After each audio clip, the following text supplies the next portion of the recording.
નમસ્કાર, weather analysis સાથે હું છું પાયલ અને ગુજરાતમાં અત્યારે ખૂબ વધારે ગરમી પડી રહી છે। આ ગરમીની વચ્ચે 48 કલાકમાં વાતાવરણમાં પલટો આવશે તેવી આગાહી હવામાન વિભાગ અને હવામાન નિષ્ણાત દ્વારા કરવામાં આવી છે।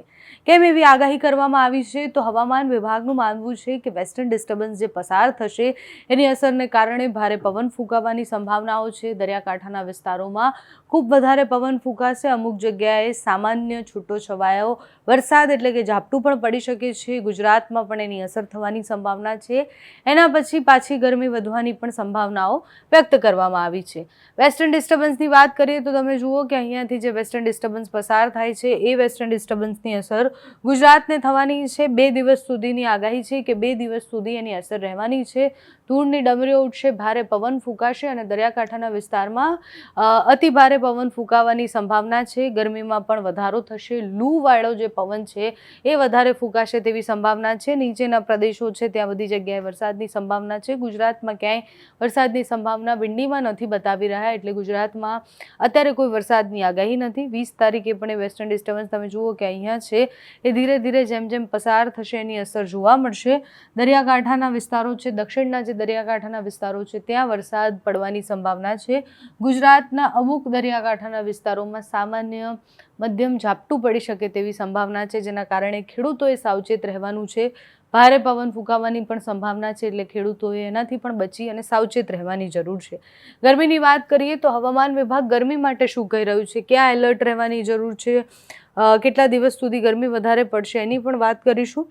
હવામાન વિભાગ જે 5 દિવસની આગાહી કરે છે એ પ્રમાણે 18 તારીખથી લઈને 24 તારીખ સુધીની આ સ્થિતિ છે। 19 તારીખે તમે જુઓ કે મોટા ભાગના ગુજરાતમાં ધ્યાન રાખવાની જરૂર છે। યલો એલર્ટ આપેલું છે, એટલે આખા ગુજરાતમાં ખૂબ વધારે ગરમી પડશે। દક્ષિણ ગુજરાતમાં એની અસર ખૂબ ઓછી જોવા મળશે, બાકી કચ્છથી લઈને સૌરાષ્ટ્ર, મધ્ય ગુજરાત અને ઉત્તર ગુજરાત બધી જગ્યાએ ખૂબ વધારે ગરમી પડવાની સંભાવના છે। 20 તારીખે પણ સ્થિતિ રહેવાની છે। અત્યારે આખું જે અઠવાડિયું હતું એ આખા અઠવાડિયામાં હીટવેવની આગાહી હવામાન વિભાગ દ્વારા કરવામાં આવી હતી અને એની અસર 20 તારીખ સુધી તમને જોવા મળશે। 20 તારીખે પણ મોટાભાગના ગુજરાતમાં ખૂબ વધારે ગરમી પડવાની સંભાવના છે। 21, 22, 23 અને 24 તારીખથી ગરમી છે એ સામાન્ય થઈ જશે, કારણ કે પવનની ગતિ બદલાશે। વેસ્ટર્ન ડિસ્ટર્બન્સને કારણે વાતાવરણમાં પલટો આવશે। હવામાન વિભાગ, હવામાન નિષ્ણાંત શું કહી રહ્યા છે, કયા કયા વિસ્તારોએ સાવચેત રહેવાનું છે તે સાંભળો। आने वाला अगले 7 दिन तक मौसम शुष्क रहेगा। जो उच्चतम तापमान है अगले 24 घंटा तक कोई बढ़ोत्तर नहीं होने का पूर्वानुमान है। ज़्यादातर बदलाव नहीं रहेगी, लेकिन उसका आगे 2 दिन 19 और 20 अप्रैल इसमें 2 से 3 डिग्री सेंटीग्रेड टेम्परेचर डाउन होएगी, कम होने का संभावना है। और उसके आगे लेकिन 2 से 3 डिग्री सेंटीग्रेड फिर राइज होने का पूर्वानुमान है।